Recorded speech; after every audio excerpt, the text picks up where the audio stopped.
Welcome, everyone, joining me for Maranatha Live. Let me just shut my phone off before people start calling, as often happens.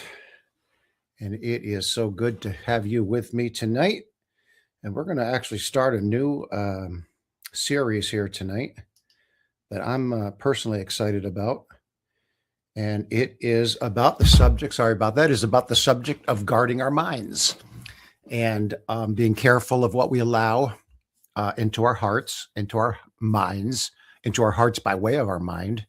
Everything that goes into the heart passes through the mind. We don't get things into our hearts without us knowing about it. We may get it in there without us being aware of it, but not without us knowing about it. Nothing goes into the heart except that it goes through the mind. And the only time things go through the mind we might be unaware of is we're just not paying attention to what we're doing, what we're seeing, what we're reading, what we're listening to, what we're watching. We're just not paying attention. And so it's very important that we do pay attention and we keep track of what it is that we're allowing. You know, the eyes are the gateway to the soul, or to your spirit. The eyes are what you see. You know, anything gets in the mind usually comes through hearing also.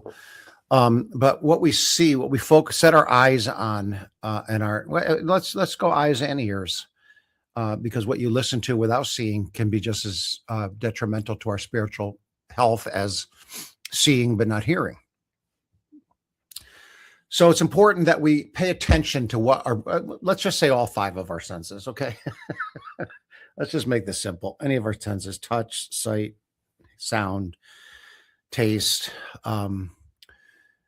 They all come into play. They all affect what enters into our heart or our spirit. And it's very important that we guard our spirits and guard our souls, so that we're not we can be so slowly steered off course that we don't even realize we're off course. You know, the old analogy of the frog in a pan of water, cool water, and you turn it up and slowly you heat it up, and the frog doesn't realize it fast enough to be able to jump out. The next thing you know, he's cooked. That's a very good analogy, because very slowly things get into our minds. Very slowly things go from our minds and transfer into our heart, and then begin to shape our spirits. And so we do need to be careful. We need to avoid things that are going to absolutely tarnish, affect negatively our spiritual man. We need to be very aware of these things. If you're one that takes care of your body, some of us are very into taking care of our bodies. I see people like this every day. I go to work out. I meet Brother Ray over at the gym club, and we work out. And I see people that are there that focus. You can tell they are focused on their body, period. And I want to run to every one of them. I pray God opens a door. It's a very fine line that we walk there, you know, with people. But I want to tell them, you're taking such good care of your body, but your spiritual man is withering and dying. And what does it matter? You know, one of these days, this 30-year-old person is going to be 90 years old if they live that long, and the flesh will have wasted away. You can't stop it. You can't stop it. You cannot stop the flesh from aging and dying. What you can stop is the spirit from dying. The spirit's just the opposite of the flesh. While the flesh is getting older and dying, the spirit is getting older and stronger. And it's important that we strengthen the spirit in the right way with the right nutrients, which is Bible, God, church, all those things. You know that. So when it comes to our physical health, I can't use myself as an example because I'm not this stringent about it. But many people will read the labels and see what ingredients are in this, and oh no, that's that red dye or whatever is harmful. I won't eat that because it's got red dye in it. Or I'm not eating that because it's got this ingredient in it. And we I do try to do this, not to the extent some do, but I do try to eat healthier. I'm trying to eat healthier.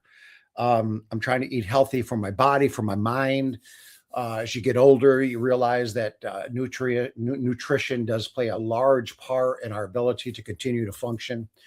And so health is on my mind, not to the degree that some people are at, but I will say this: my spiritual health is front and center. My spiritual health has got to be front and center. Even above, I hear the ice cream truck going outside. All the kids running out to get ice cream. Is that good for you? No. Oh, that these kids would be brought to church. But at any rate, I digress. When it comes to our minds and our spirits, we are far less concerned. I shouldn't say we're far less concerned. We're far less educated on what we should or should not be doing. Far less educated on what's good, what's not good. And nowadays, we have something that we have a term that was never used before in my life until the past several years now, and it's called doom scrolling. I don't know. I found myself doom scrolling. I have found myself. I do find myself. I'm sure you do also. Now, when I say doom scrolling, it doesn't mean we're doom scrolling from one bad thing to another, but we are wasting time. We are wasting energy. We are wasting mind strength that could be used for something else. And I catch myself after a few minutes. Oh, wait a second. I'm doom scrolling right now. Either I need to be reading something, studying something, or figuring something out. I can't just use my phone or my tablet just to doom scroll one after another, after another, after another, after another, till my brain just becomes saturated with who knows what sneaks in. Do you hear me? Who knows what sneaks in the midst of our doom scrolling? We're not even paying attention anymore to what we're watching. We need to be accountable to ourselves and to God. We must be accountable to ourselves, more importantly, to God. What we're allowing to enter into our mind through our ears, through our eyes, through our touch, even through our tastes. And I say that because you can taste something that is just leading you the wrong way. And I'm not going to say anything because I don't want to put any thoughts in anybody's mind, but you can taste something with your tongue, with your mouth, and enjoy that flavor and then begin craving it. It could be something that will drag you down. All right. So I'll leave it at that. I'll leave that to your imagination. So we really need to stop and ask, what is this doing to me? What I'm doing right now, what is it doing to me? What I'm watching right now, what is it doing to me? What I'm reading right now, what is it doing to me? How is it affecting me? Is it drawing me away from God? Is it drawing me closer to God? And there are some things, and please understand what I'm saying here, but there are some things that just might be neutral. And what I mean by that is it's neither taking you away from God nor to God. It's just to relax. That's fine. Sometimes we just need to be able to sit down and relax and not be pressing towards something or fighting to resist something.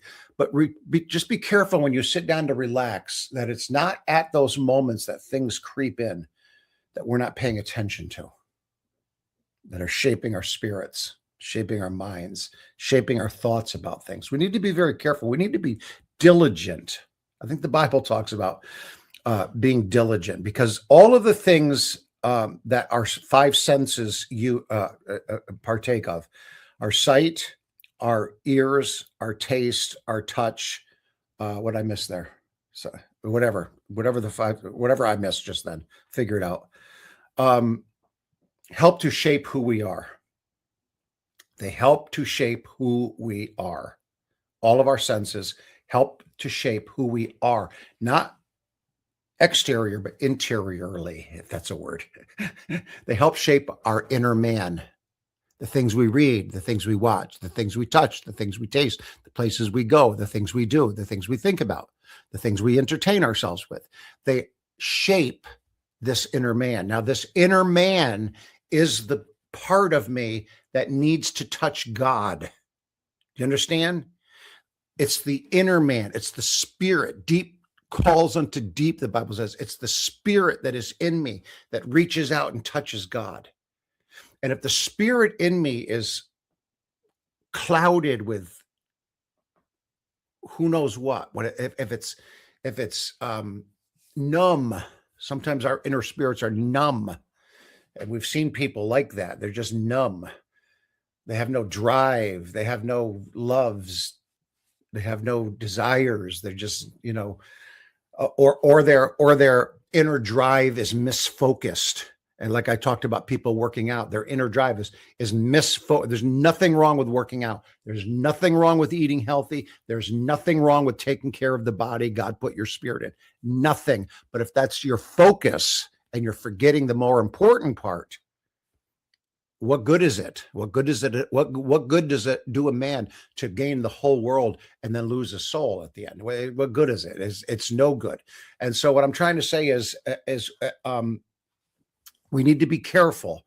And I think I'm gonna wrap it up with this tonight. Let me see what I have in my notes here.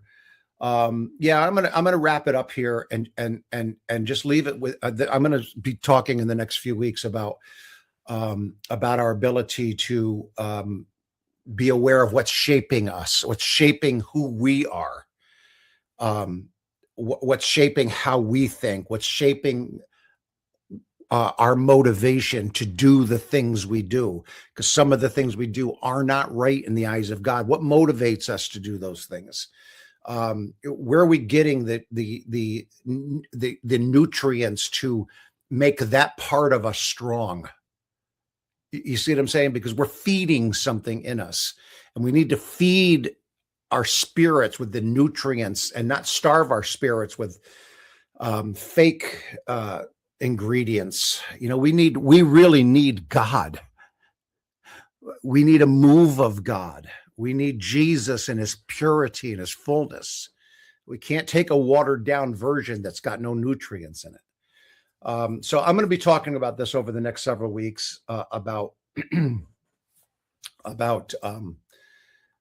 guarding our minds, because nothing gets into the heart except it comes through the mind.